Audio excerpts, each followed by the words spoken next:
Hello friends, welcome to Edufos education for success. इस video में हम नेट जेआरएफ का सिलेबस लेके आए हैं, सोशियोलॉजी सब्जेक्ट का। सोशियोलॉजी ओके, जैसे कि आप जानते होंगे यूजीसी नेट जेआरएफ में 2 पेपर होते हैं, पेपर 1 एंड पेपर 2। ठीक है, पेपर 1 क्वालिफाइंग है, general paper on teaching and research aptitude जो कि 100 मार्क्स का है।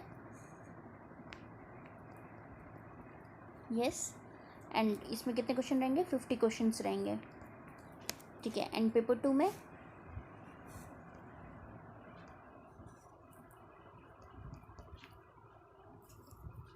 पेपर 2 में 200 क्वेश्चन रहेंगे, जो कि सब्जेक्ट स्पेसिफिक पेपर है पेपर 2। तो जैसे हमारा सोशियो सब्जेक्ट स्पेसिफिकली हमारा कौन सा सब्जेक्ट है? सोशियोलॉजी। तो पेपर 2 हमारा सोशियो का रहेगा, जिसमें कि 200 मार्क्स का होगा और क्वेश्चंस रहेंगे 100। Okay, where it is 50 questions. Okay, 100 questions. Okay, let's move toward the syllabus.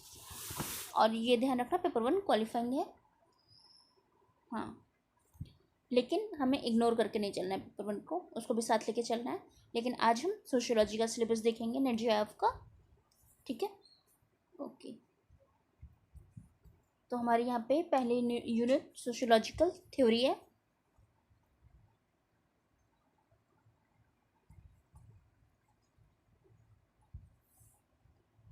First unit is sociological theory, जिसमें हम डिस्कशन ऑन थिंकर्स करेंगे। तो यहाँ पे हमें टोटल कितने थिंकर्स पढ़ने हैं? 26। जी हाँ, 26 थिंकर्स पढ़ने हैं, जो कि इंडियन प्लस वेस्टर्न दोनों होंगे, दोनों को मिला के 26 थिंकर्स पढ़ने हैं हमें। तो ठीक है, तो और लेकिन यहाँ पे ये ध्यान रखना, ये बहुत ही इंपॉर्टेंट सेक्शन है हमारा प्रिपरेशन का, क्योंकि 15 to 20 क्वेश्चंस यहीं से आते हैं, इसी एरिया से। ओके, ठीक है, लेट्स सी कि कौन कौन से थिंकर पढ़ने हैं।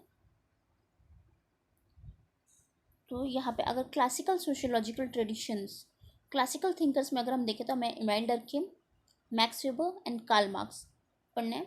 ओके, कौन है फादर ऑफ मॉडर्न सोशियोलॉजी? जी हाँ, ठीक है। Structure of functionalism and structuralism देखना है, इसमें हमें स्काई, A R. Radcliffe Brown, Talcott Parson, Robert King Merton and Levi Strauss के बारे में हम देखेंगे। जी हाँ, हिंदी माध्यम वाले बच्चों के लिए साइट में हमने हिंदी माध्यम वाले को भी दे रखा है। ठीक है, ओके। फिर हार्मोनेटिक एंड इंटरप्रेटेटिव ट्रेडिशन में हमें किसको किस पढ़ना है? हार्मोनेटिक मीन्स इसमें हम इंटरप्रिटेशन और यही सब देखते हैं। ठीक है, इसको हम डिटेल में भी पढ़ेंगे बाद में। इसमें हमें कौन कौन से थिंकर्स देखने हैं sociologist? G H. Mead, Karl Mannheim, Alfred Schutz, Garfinkel, Goffman, Giddens के बारे में देखेंगे। तो इसमें हमें देखना है, सारे इंपॉर्टेंट हैं, कोई भी छोड़ नहीं सकते हम। लेकिन जी.एच. मीड के और कार्ल मैनहेम के देखें तो कुछ ही लेस कंसेप्ट्स हैं जो हमें पढ़ने हैं। ठीक है, फिर अगर हम 4th में हैं तो post modernism, post structuralism and post colonialism. इसमें हमें Edward Said, Pierre Bourdieu, Foucault, Habermas, Anthony Giddens and Castells के बारे में पढ़ना है। ठीक है, अब इसमें हम देखें तो बहुत ही डिटेल में इनके बारे में, सबके बारे में दे रखा है, जो कि इम्पोर्टेंट भी है। लेकिन एडवर्ड सेड जो है, एक्सेप्ट इसको खाली इसकी इसमें एक ही थ्योरी आती है ज़्यादातर, ओरिएंटलिज्म की खाली। ठीक है, तो ये देखना है। Okay, let's move to a next slide.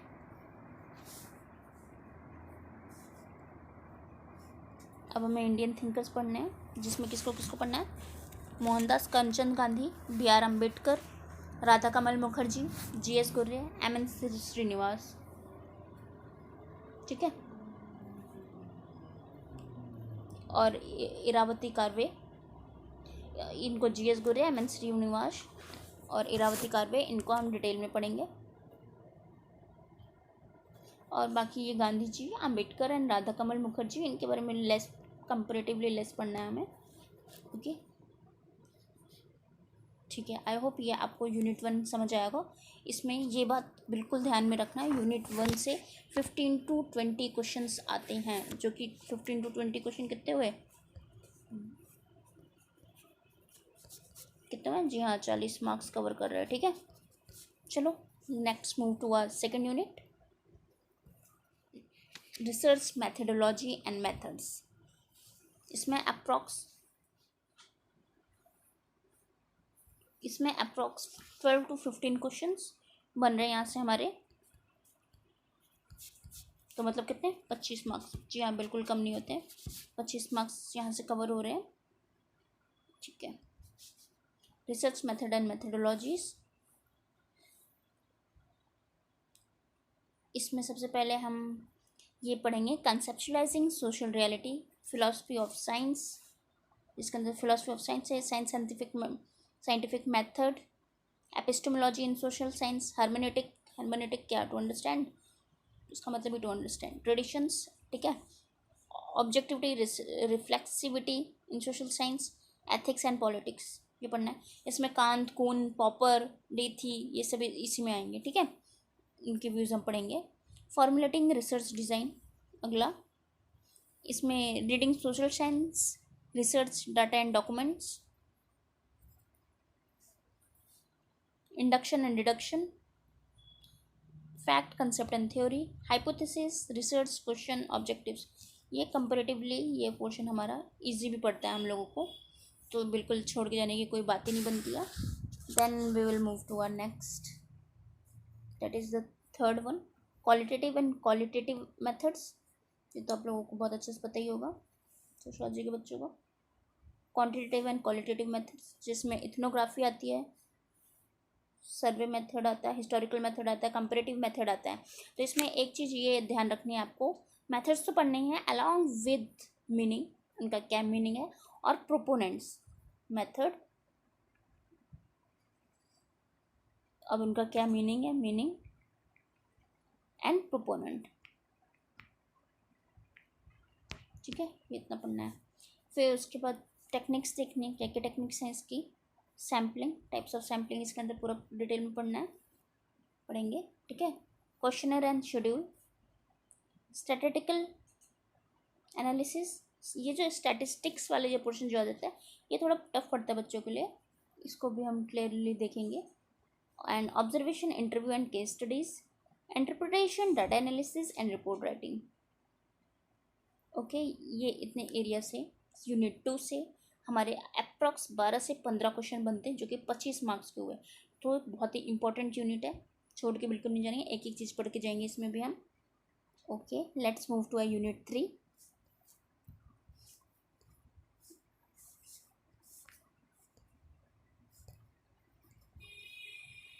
Basics, concepts and institutions।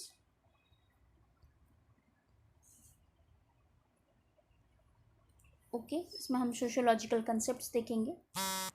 अब ये जो बेसिक कंसेप्ट्स एंड इंस्टीट्यूशंस जो दे रखा है, इसमें each and every term is very important.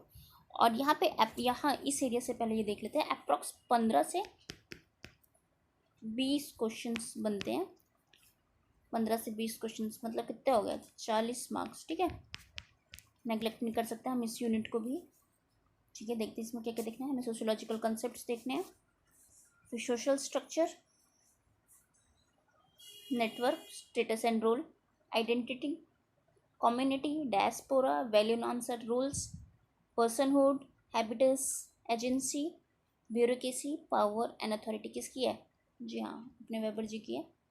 Theories पे उन्होंने दे रखी है बहुत ही डिटेल में, जो कि उनकी फैमिली बैकग्राउंड से भी रिलेटेड था।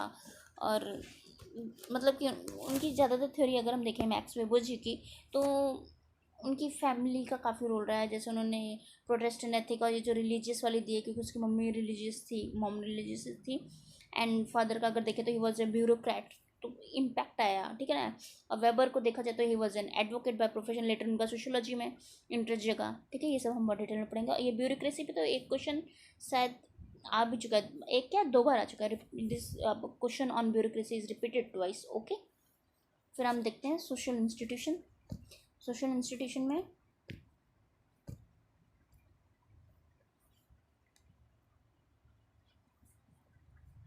marriage, family and kinship, economy, polity, religion, education, law and customs. Okay, then we'll go towards the social stratification. ये भी इम्पोर्टेंट है. तो इसमें सोशल स्ट्रेटिफिकेशन में काफ़ी ये टॉपिक ही पूरा स्टैटिक है, काफ़ी स्टैटिक सा है और बुकिश है पूरा. ठीक है ना. इसमें हमें social difference, hierarchy, inequality, marginalisation, caste and class, gender, sexuality and disability, race, tribe and ethnicity, ये सब पढ़ना है इसमें. Okay. Then social change and process, इसमें evolution and diffusion, modernisation and development, social transformation and globalisation, social mobility. ठीक है. कैसे mobile हो रहे हैं, स्ट्रेटिफिकेशन, सेंसिटाइजेशन, वट एवर, सब इसी में हम पढ़ेंगे. Okay. Then rural and urban transformation, अगली यूनिट है हमारी unit 4.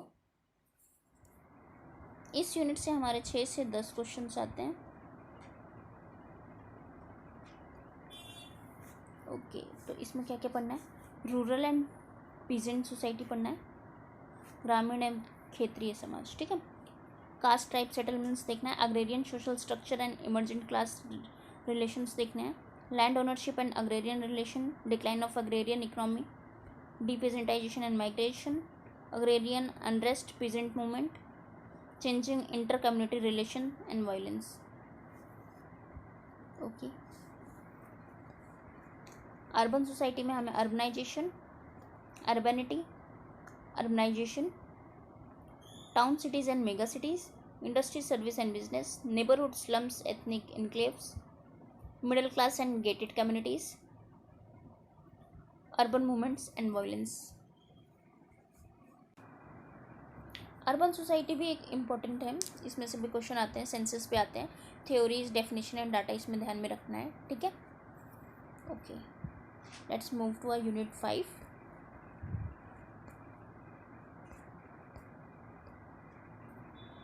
Unit 5 is on state politics and development. इसमें पॉलिटिकल प्रोसेस इन इंडिया, इसमें tribe, nation state and border, bureaucracy, governance and development, public policy, health, education and livelihoods, political culture, grass root democracy, law and society, gender development, corruption, role of international development organisation. इसमें सारी international organisations वगैरह हम पढ़ेंगे. और ये जो gender वाला portion है, इसमें हम डेवलपमेंट स्कीम्स वगैरह भी, इसमें हमें स्कीम्स भी पढ़ के जानी होंगी. ठीक है. जो भी रिसेंट स्कीम होंगी, स्कीम्स बहुत सारी होती हैं. और ये ग्रास रूट डेमोक्रेसी का मतलब समझ रहे ना, ये ग्रास रूट डेमोक्रेसी, जी हाँ, पंचायती राज पढ़ना है इसमें. ठीक है. और ये जो public policy, health and education and livelihood, लोक नीति, स्वास्थ्य, शिक्षा एंड आजीविकाएँ में हमें इसमें स्कीम्स पढ़ के जानी है. ठीक है. और कौन कौन सी इंपॉर्टेंट स्कीम्स हैं वो हम जब इस पर लेक्चर लेंगे तो बताएंगे. अभी हम सिलेबस देख रहे हैं. ठीक है. स्कीम्स बहुत इंपॉर्टेंट है, पढ़ के जाना. हर साल 3-4 आती ही आती हैं. ठीक है. Then social movement and protests, इसमें यही पॉलिटिकल फंक्शंस, प्रेशर ग्रुप्स पढ़ने में, movement based on caste, ethnicity, ideology, gender, disability, religion, region, civil society and citizenship. ये तो सिटीजनशिप का मुद्दा रिसेंट का भी चलता ही आ रहा था जब से एनआरसी वगैरह ये सब आया. NGO, activism and leadership, reservation on and politics, EWS वाला रिसेंट चल रहा है. जो चीज़ न्यूज़ में चल रही होती है उनको भी एक बार कोरिलेट करके हमें पढ़ लेना चाहिए, क्योंकि एग्जाम में आ सकता है, आने के चांसेस बढ़ जाते हैं इस तरीके से. ठीक है. अगली हमारी यूनिट 6, इकोनॉमी एंड सोसाइटी. ठीक है. इकोनॉमी एंड सोसाइटी में इसमें exchange, gift, capital, labour market, सबकी डेफिनेशन अच्छे से देखते हुए चलना है हमें. ठीक है. फिर mode of production, debates, property and property relations, state and market, welfarism, new liberalism, meaning देखते हुए चलना है इसमें, क्या किसका क्या मीनिंग हो रहा है, models of economic development, poverty and exclusion, factory and industry system. Okay. Let's move to next slide. वही यूनिट 6 कंटिन्यू हो रही है स्लाइड में भी. Changing nature of labour relations, कैसे चेंज हो रहे हैं रिलेशंस, ठीक है। Gender and labour process, business and family, digital economy, DigiLocker वगैरह, e commerce, global business and corporates, tourism, consumption, ये सब इसी यूनिट में हम पढ़ेंगे, ठीक है। और ये जो डाटा वगैरह है वो भी देख के चलेंगे, जेंडर पर डाटा देख लेना एक बार, आता रहता है, ठीक है। Next we will move to the environment and society, that is our next unit, that is unit 7। इसके लिए हमेशा बच्चे स्ट्रगल करते रहते हैं कि ये यूनिट कहाँ से कवर करनी, कहाँ से करनी। इसमें आप एक देख सकते हैं, शंकर IAS की बुक आती है, ठीक है ना, वो आप देख सकते हैं, आपको ज़्यादातर टॉपिक यहाँ पे मिल जाएंगे। और ये भी देखना है कि ये जो अपनी यूनिट है ना, अपन की ये जो 7th यूनिट है, ये पेपर 1 से भी मैच कर जाती है। पीपल एंड एनवायरनमेंट जो टॉपिक है ना वहाँ का GS का, उससे भी मैच हो जाती है, पेपर 1 में भी काम आ जाती है। तो इसलिए पढ़ लो आराम से, कोई दिक्कत है, दोनों में काम आ रही है, ठीक है। Social and cultural ecology, diverse form देखने हैं इसके, ठीक है। Technological change, agriculture, biodiversity, indigenous knowledge system, ethno medicines, gender and environment, forest policies, Adivasis exclusion, ecological degradation and migration, development, displacement, rehabilitation, water and social exclusion, disaster and community responses, environmental pollution, public health, disability, climate change, international policies, ये सब ग्राइज में बहुत अच्छे से दे रखा है। Last के कुछ पन्ने पलट के देखना, ठीक है ना। इन्वायरमेंटल मूवमेंट्स वगैरह भी पढ़ने इसी में हमें, ओके। और ये तो ये जो लास्ट के दो, क्लाइमेट चेंज, इंटरनेशनल पॉलिसीज़, ये सब जो है इन्वायरमेंटल मूवमेंट्स हैं, ये तो जीके से भी, जीके भी कवर करता है। तो फिर पेपर 1 में ये पार्ट भी कवर हो जाएगा आपका, ठीक है। पेपर 1 पढ़ेंगे तो भी हो जाएगा, ये पढ़ेंगे तो भी पेपर 1 हो जाएगा। देन यूनिट 8, प्रीवियस यूनिट से हमारी मैच कर रही है ये यूनिट 8, अलग से पढ़ना, कोरिलेट करके पढ़ना, okay. Unit 8, family marriage and kinship, इसमें theoretical approaches, structure, functionalist, alliance and cultural, ये सब देखना है। Gender relations and power dynamics देखना है। Inheritance, succession and authority, gender sexuality, reproduction, children, youth and elderly, emotion and family, emergent form of family, changing marriage practices and changing core and support system, family laws, इसमें laws भी देखने हैं, ठीक है ना। Family laws तो देखने ही देखने हैं, जैसे ये हो गया फैमिली लॉ, मैरिज लॉ भी देखना है इसमें, ठीक है। Domestic violence, crime against women, honour killing, इन पे लॉज देखने हैं। और यहाँ पे एक ये जो जेंडर रिलेशन, पावर डायनेमिक्स, ये इनहेरेंट, ससेशन एंड अथॉरिटी, इसमें भी क्या क्या लॉज हैं, इंडियन लॉज हैं, वो सब भी देखने हैं अपन को, okay. I hope you got clarity on unit 8। Let's move to the unit 9,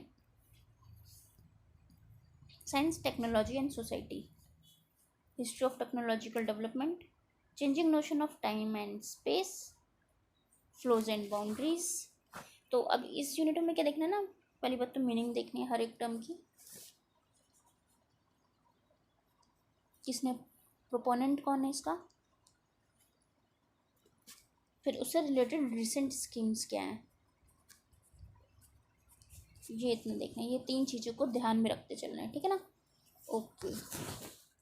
virtual community, media, print and electronic, visual and social media, e-governance, surveillance society, technology, emerging political processes, state policy, digital divide, inclusion, technology, changing family relation, technology and changing health system, ठीक है।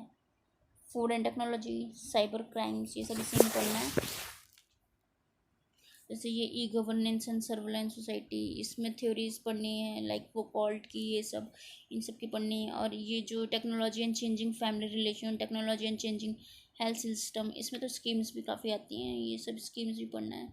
और Covid के बाद से तो बहुत ई health के बहुत ही सारी स्कीम आई हैं, ठीक है ना,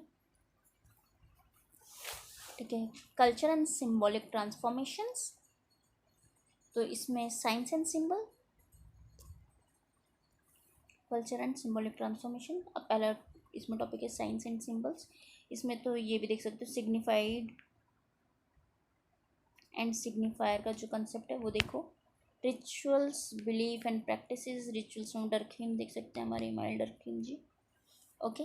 changing material culture, moral economy, अब ये देख रहे हो यूनिट 10 काफ़ी मतलब कि लेंदी भी है,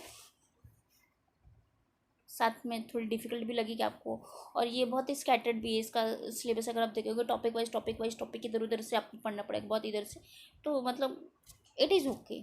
आपको बुक मिल रही है तो ठीक है, नहीं तो गूगल करो, हर एक टॉपिक को गूगल करो, सब कुछ आपको मिलेगा, ठीक है ना। आपको डायनेमिक है, अनप्रिडिक्टेबल भी है इसमें से क्वेश्चंस, लेकिन करेंगे हम, कर जाना है सब कुछ, ओके।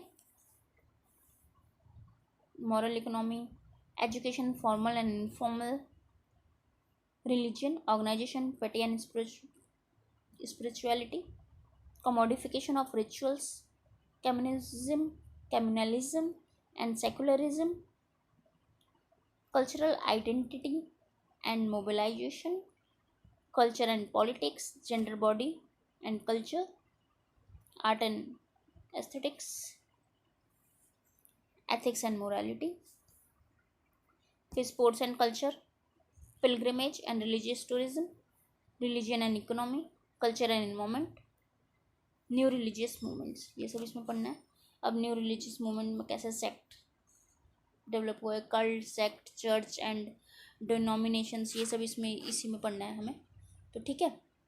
और ये कम्युनलिज्म और सेकुलरिज्म में टी एन मदान का जो ये है इंडिया टी एन मदान की थ्योरी पढ़ लेंगे, और साथ में इंडिया का क्या स्टैंड है, इंडियाज़ लॉ क्या है, वो सब भी हम इसी में देखेंगे, कम्युनलिज्म सेकुलरिज्म में, ठीक है, ओके। तो अब ये सब तो हमने देख लिया, अब हमें ये सोचना है कि बेसिक फोकस एरिया हमारा क्या रहेगा, ठीक है। फोकस एरिया, बेसिक कंसेप्ट्स पे पहले हमारा रहेगा 20 क्वेश्चंस, कितने 20 क्वेश्चंस यहीं से आ रहे हैं। और उसका अगला हमारा बिग फोकस एरिया रहेगा socio theories,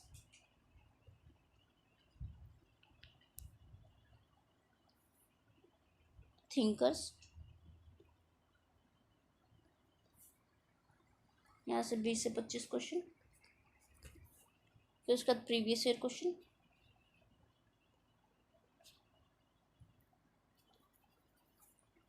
previous year question सारे लाइन से करके जाने, कई क्वेश्चन रिपीट भी होते हैं, कोई कोरिलेटेड भी होते हैं, तो इसलिए हम प्रीवियस ईयर क्वेश्चंस भी सारे करके जाएंगे। फिर उसके बाद प्रैक्टिस करते रहेंगे, रिवीजन करते रहेंगे। गवर्नमेंट स्कीम, जैसे मैंने आपको बताया, गवर्नमेंट स्कीम इंपॉर्टेंट है, हर साल 3 से 5 क्वेश्चन आ जाते हैं इससे ही, ठीक है। और बुक एंड ऑथर से 4 से 5 क्वेश्चन आते हैं हर साल, तो उसको भी हम नेगलेक्ट करके नहीं चल सकते हैं। और और प्रैक्टिस इज़ नीडेड। एलिमिनेशन, कई क्वेश्चन ऐसे नहीं होते लेकिन एलिमिनेशन से हो जाते हैं, तो हमें एलिमिनेशन की टेक्निक सीखनी है।